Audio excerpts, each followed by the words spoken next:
Well, good morning, my friends. Here we are, 8th of December, back on Tuesday morning, ready for our story time. I brought a little friend today. He is going to help introduce the story. Ho, ho, ho! Thank you, Miss Faye. Hello, little friends out there. This is Santa, and I want to introduce the story for today, because it's one of my favorite little stories about a little mouse. A little mouse and Santa Claus. Ha, it's funny, because I never thought about a little mouse being one of my little best friends. Well, the story is called The Mouse Before Christmas, and it was written by Michael Garland. And the pictures. Would you like to get started? Well, Santa would love for you to have good listening ears and get ready and comfortable. I'll see you later. All right, Santa, I'm going to give you a rest right here on my lap. The story begins.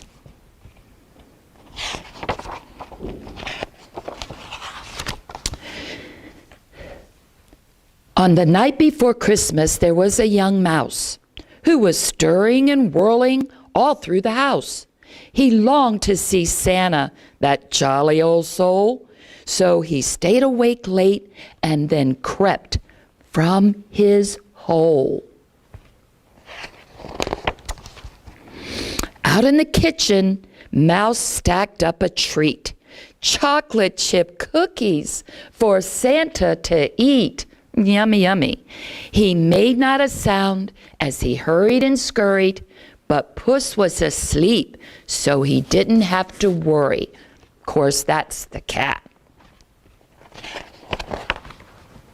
Now, on to the fireplace. Mouse gave a sigh. Though the cookies were heavy, he held the plate high. Next, where to hide? Mouse looked around quick, and snug in a pot, he could spy on Saint Nick. Mouse waited and wondered and almost dozed off until hoofbeats and sleigh bells came from aloft.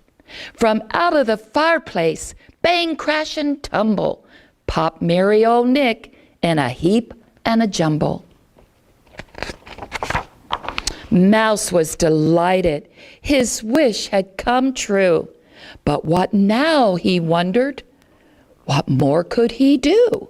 As Nick stuffed the stockings, which started to sag, Mouse tippy-toed near for a peek in his bag. Uh-oh, that might have been a problem.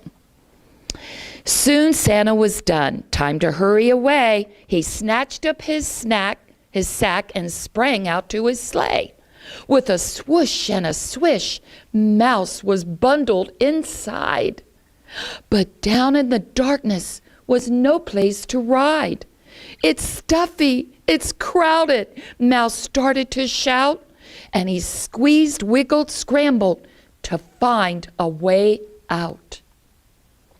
Knew that was going to be trouble. He soon spied a place to poke his head free, then beheld all around him sights splendid to see. He was high above earth in the winter night sky, streaking past stars in a sleigh that could fly. Mouse loved this new feeling, and when he looked down, far distant below shone the lights of his town. Wow. Onto rooftops, down chimneys, old Santa did race. Mouse marveled the reindeer could keep up the pace. They soared past high mountains, skimmed low near a river. The twists, dips, and turns set his tummy a-quiver. Over bridges and castles and towers they flew. The rooftops of London gave Mouse a great view. Wow, that's a long way from here. Thrilling sights waited in each foreign land. In Holland, the windmills by moonlight looked grand. That's a long way from here. Mouse had never imagined a world so wide. He lost count of the wonders he'd seen on his ride, crossing cities and countries, over desert and sea, past the Sphinx and 2 towers and Miss Liberty. The Sphinx, that's a long way from here. At the end of the night, at the very last house, Santa peeked in his sack. "Why, what's that? A young mouse?" Mouse was so startled, he feared he'd just squeak. But in Santa's kind gaze, he found he could speak. "Oh, Santa, I'm sorry for sneaking this ride, but your bag was so tempting, I climbed right inside." Santa just chuckled. "Little friend, don't you worry. Hop on my hat. You'll be home in a hurry." Mouse clung to the fringe. The wind chilled his face. The rocket-like sleigh zoomed and hurtled through space.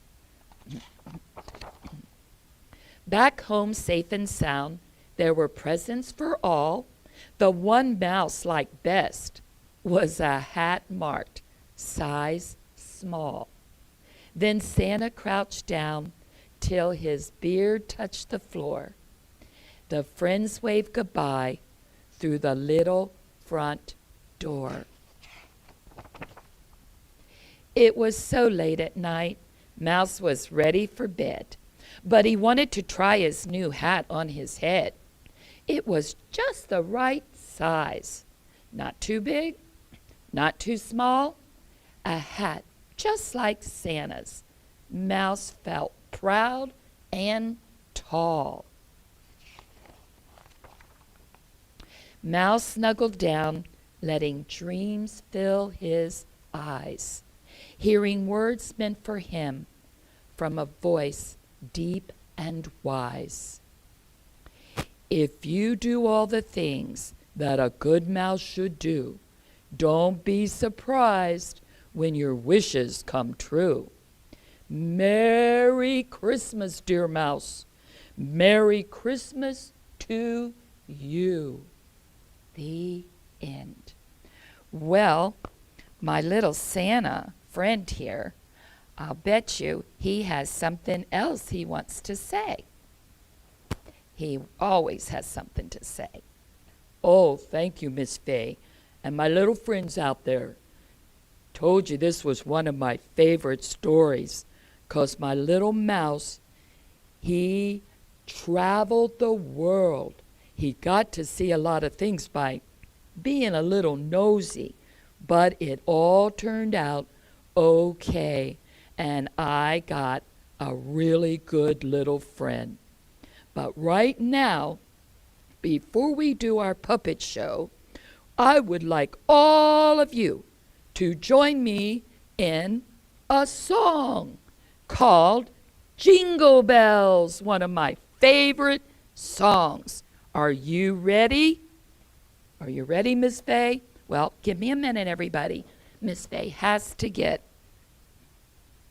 her sleigh bells. All right, so on 1, 2, 3, we will count, and everybody will start to sing. Are you ready out there? All right, Santa, you count. A 1, a 2, a 3. Jingle bells, jingle all the way. Oh, what fun it is to ride in a one-horse open sleigh. Hey, jingle bells, jingle all the way.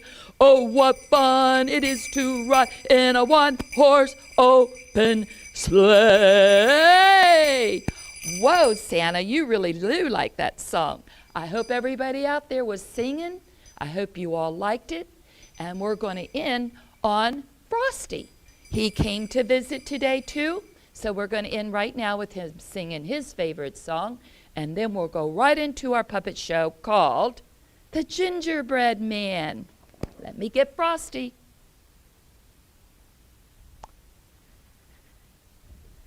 Okay.